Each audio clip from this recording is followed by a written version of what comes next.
Assalamualaikum warahmatullahi wabarakatuh.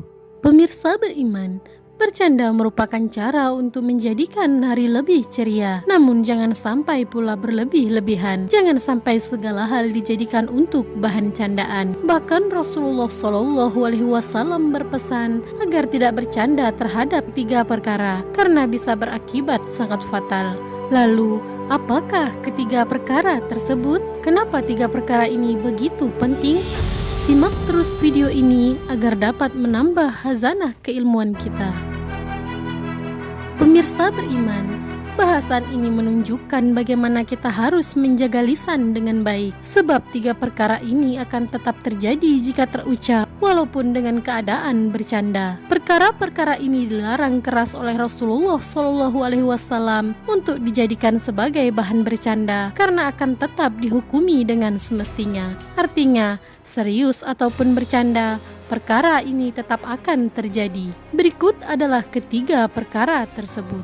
Pertama, nikah. Seandainya engkau memiliki anak perempuan dan engkau mengatakan kepada seseorang, "Saya nikahkan engkau dengan anak perempuanku," dia mau untuk menikah. Kemudian dia menjawab, "Saya terima." Lalu engkau mengatakan, "Saya hanya bercanda.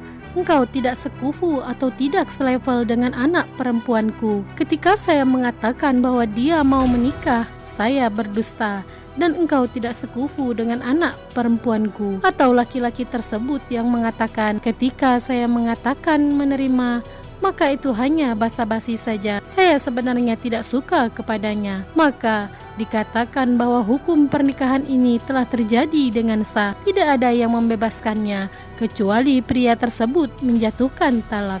Kedua, talak.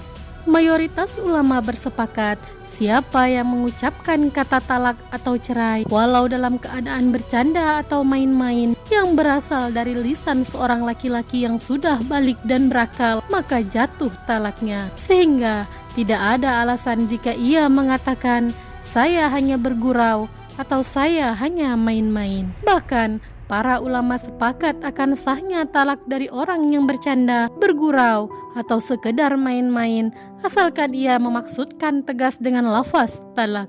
Ibnu Munzir rahimahullah berkata, para ulama yang saya ketahui sepakat bahwa talak yang diucapkan serius maupun bercanda adalah sama saja atau tetap jatuh talak. Imam Nawawi rahimahullah berkata, orang yang mentalak dalam keadaan ridho, marah, serius maupun bercanda, talaknya teranggap. Talak yang terjadi dalam keadaan bercanda dikatakan jatuh talak. Itu disebabkan karena talak adalah suatu perkara yang besar, berkaitan dengan kehormatan wanita, dan wanita juga manusia yang merupakan semulia-mulianya makhluk di sisi Allah Subhanahu wa Ta'ala, sehingga tidak pantas jika seseorang melanggar harga diri orang lain dengan bergurau atau bermain-main dengan talak. Ketiga, rujuk. Seandainya dia mengatakan istrinya yang telah dia talak sekali, "Aku merujukmu," kemudian dia mengatakan, "Aku mengatakannya karena malu," atau hanya basa-basi, atau hanya main-main, atau yang lainnya, maka dikatakan bahwa telah terjadi rujuk. Ketiga perkara ini didasarkan dari hadis Nabi SAW. 3 perkara yang serius dan bercandanya sama-sama dianggap serius: nikah, talak, dan rujuk. Hadis riwayat Abu Dawud, At-Tirmizi, dan Ibnu Majah. Dalam hadis lain disebutkan dari Abu Hurairah bahwasanya Rasulullah SAW bersabda, 3 perkara seriusnya adalah serius dan candaannya adalah serius, yaitu nikah, perceraian, dan rujuk. Hadis riwayat Ibnu Majah. Hadis ini menunjukkan bahwa barang siapa yang mengucapkan lafal akad nikah, talak, atau rujuk dengan bercanda, maka hal itu jatuh karena sikap sengaja. Serius ataupun bercanda memiliki hukum yang satu pada perkara-perkara ini. Barang siapa yang melangsungkan akad atas wanita yang di bawah perwaliannya, menceraikan istrinya, atau merujuknya, maka hal itu akan terlaksana tatkala ia melafalkan akadnya, baik itu secara serius, bercanda, atau main-main. Karena akad-akad ini tidak memiliki khiyar al-majlis atau hak pilihan antara melanjutkan dan membatalkan di lokasi transaksi, dan tidak pula khiyar asyishart atau hak pilih dalam persyaratan. Ketiga hukum ini kedudukannya sangat agung dalam syariat.